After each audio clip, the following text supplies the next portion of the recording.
Praise the lord. Bless food रेसिपीमध्ये आपणा सर्वांचं खूप मनापासून स्वागत. कोल्हापूरचा प्रसिद्ध मटणाचा पांढरा रस्सा अगदी सोप्या पद्धतीने आणि खूप साऱ्या टिप्ससह कसा बनवायचा ते आज मी सांगणार आहे. चला तर आपण रेसिपीला सुरुवात करूयात. इथे हे 1 किलो कोवळं मटण घेतलेलं आहे. तर मटण स्वच्छ धुवून घ्यायचं आहे. मटणाला एक विशिष्ट वास येतो. तर ज्या लोकांना माहिती नसेल त्यांच्यासाठी सांगते. मटण स्वच्छ 3 ते 4 पाण्याने धुवून घ्यायचं आहे. पाण्यामध्ये भिजत घालायचं नाही आहे, त्याचे पौष्टिक तत्व निघून जातात. पण 3 ते 4 वेळा छान चोळून स्वच्छ हे धुवून घ्यायचं आणि निथळून घ्यायचं आहे. मटण नेहमी धुवून झाल्यानंतर एखाद्या चाळणीमध्ये ठेवायचं आणि निथळून घ्यायचं. तुम्हाला कुकरचा अंदाज नसेल तर तुम्ही टोपामध्ये म्हणजेच पातेल्यामध्ये शिजवून घेतलं तरीही चालेल. इथे मी कुकरमध्ये शिजवते. तर हे मटण कोवळं आहे म्हणून मी अगदी 2 शिट्टीमध्ये शिजवून घेणार आहे. कुकरमध्ये तेल घालायचं आहे.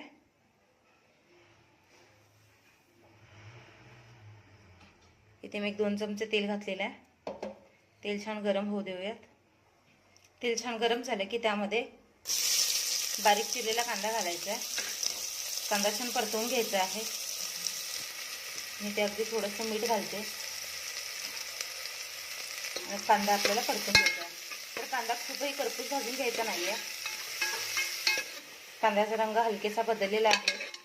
इथे मी 1-2 चमचे आल्या लसणाची पेस्ट घालते.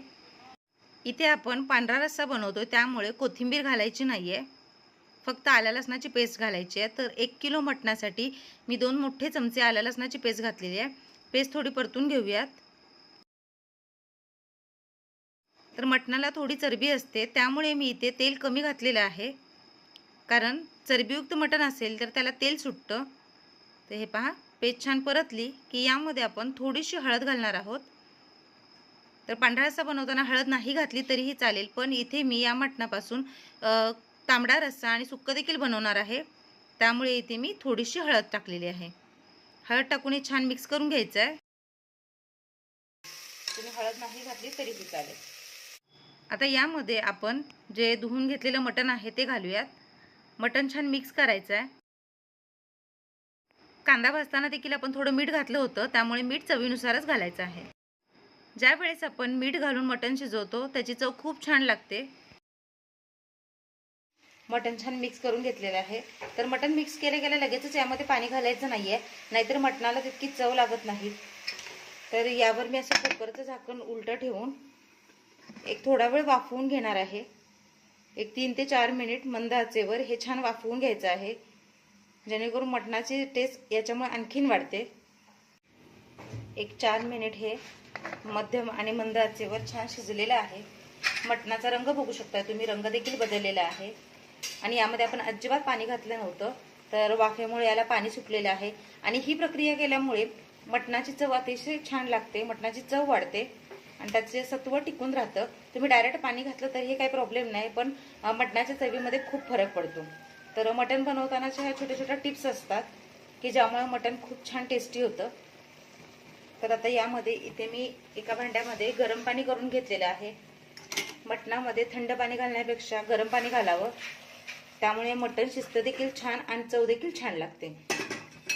ते पहा, ज्यावेळेस तुम्ही एखाद्या पातेल्यात किंवा टोपामध्ये मटण शिजवता, एक खोलगट असं ताट घ्यायचं आणि त्यामध्ये पाणी गरम केलं तरीही चालेल. इथे मी एका कुकरमध्ये करत आहे त्यामुळे मी गरम पाणी करून यामध्ये घातलेलं आहे. तर आता यापासून मला पांढरा रस्सा देखील बनवायचा आहे आणि रस्सा देखील बनवायचा आहे तांबडा, त्यामुळे पाणी जास्त घालणार आहे. आता हे छान 1 ते 2 शिट्टी देऊन शिजवून घेऊयात.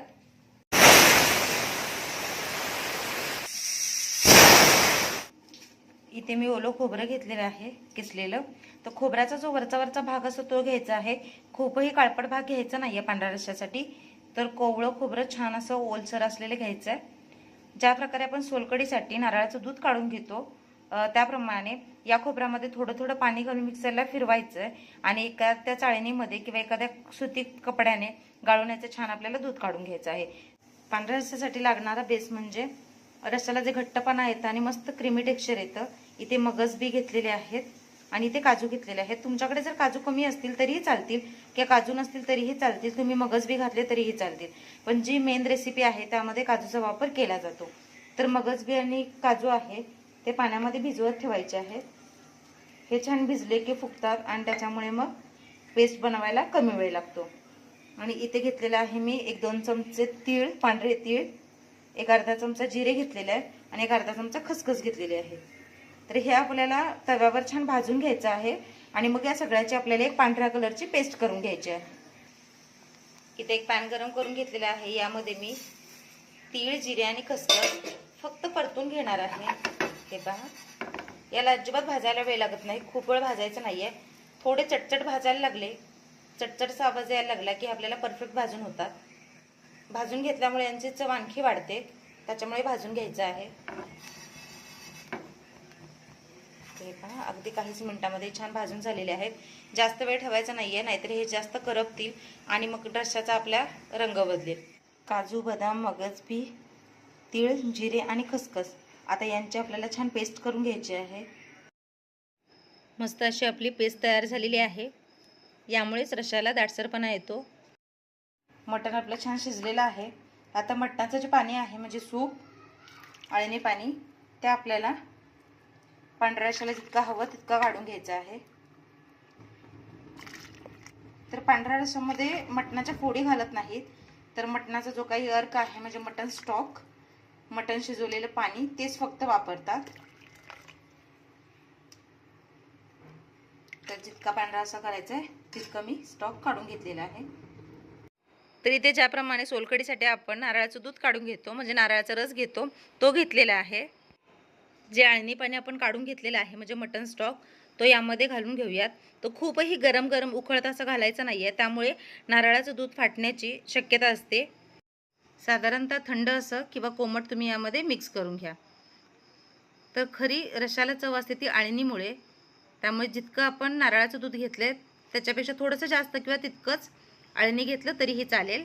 जी ही पांढऱ्या रंगाची पेस्ट करून घेतलेली आहे तुम्ही यामध्ये घातली तरीही चालेल, कारण बाकीचे सगळे जिन्नस आपण भाजून घेतलेले आहेत किंवा फोडणीला टाकलं तरीही चालेल.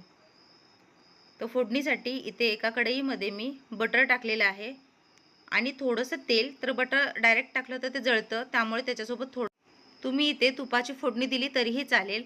तूप, लोणी किंवा तेल यापैकी काहीही घातलं तरी चालेल, पण पांढऱ्या रश्श्याला लोणी किंवा तुपामुळे चव छान येते.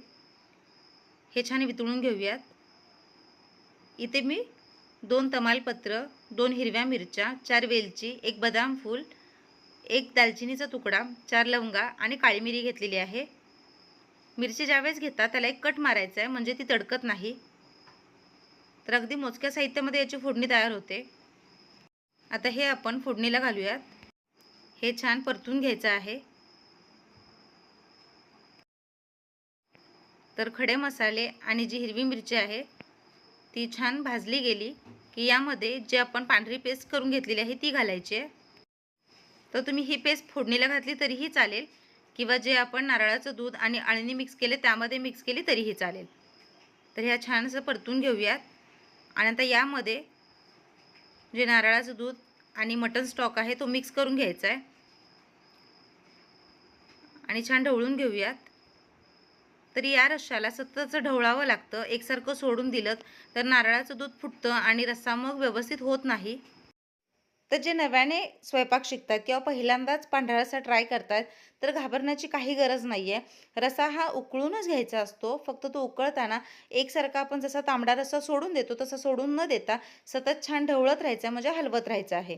त्यामुळे नारळाचं दूध फुटत नाही आणि एखाद्या वेळेस जरी नारळाचं दूध फुटलं तरी घाबरण्याची काही गरज नाही. गॅसची आच मोठी करायची, रस्सा ढवळून ढवळून छान उकळून घ्यायचा, तो व्यवस्थित होतो. तर यामध्ये आपण आधीच मटण शिजवताना मीठ घातलेलं आहे, त्यामुळे चव बघून गरज लागेल तितकंच मीठ घालायचं आहे आणि पुन्हा छान हे मिक्स करून घ्यायचं आहे. तर रश्श्याला उकळी येईपर्यंत छान शिजवायचं आहे. एकदा उकळी आली की आपला रस्सा तयार होतो. याला साधारणतः पिवळसर रंग आलेला आहे कारण आपण यामध्ये हळद घातलेली आहे. तर हे पहा, रस्सा छान उकळतोय. उकळताना रस्सा तुम्हाला असा फुटल्यासारखा वाटेल, पण तो फुटत नाही, व्यवस्थित होतो. तर अशा पद्धतीने कोल्हापूरचा प्रसिद्ध मटणाचा पांढरा रस्सा तयार झालेला आहे. या पद्धतीने एकदा नक्की ट्राय करून बघा. या बाबतीत काही शंका असतील किंवा काही मनात प्रश्न असेल तर तुम्ही मला नक्की कमेंट करून विचारू शकता. तर कोल्हापुरी जेवण हे पांढऱ्या रस्स्याशिवाय अधुरंच असतं. तर अगदी हॉटेलमध्ये भेटतो तसा सोप्या पद्धतीने कमी साहित्यामध्ये पांढरा रस्सा कसा करायचा हे तर तुम्ही बघितलेलंच आहेत. तर प्लीज चॅनलला लाईक करा, शेअर करा, सबस्क्राईब करा, घंटी वाजवायला विसरू नका. भेटूया नवीन रेसिपीसह. तोपर्यंत स्वस्त रहा, मस्त खा. माझे व्हिडिओ बघत राहा. व्हिडिओ बघितलात त्याबद्दल थँक्यू.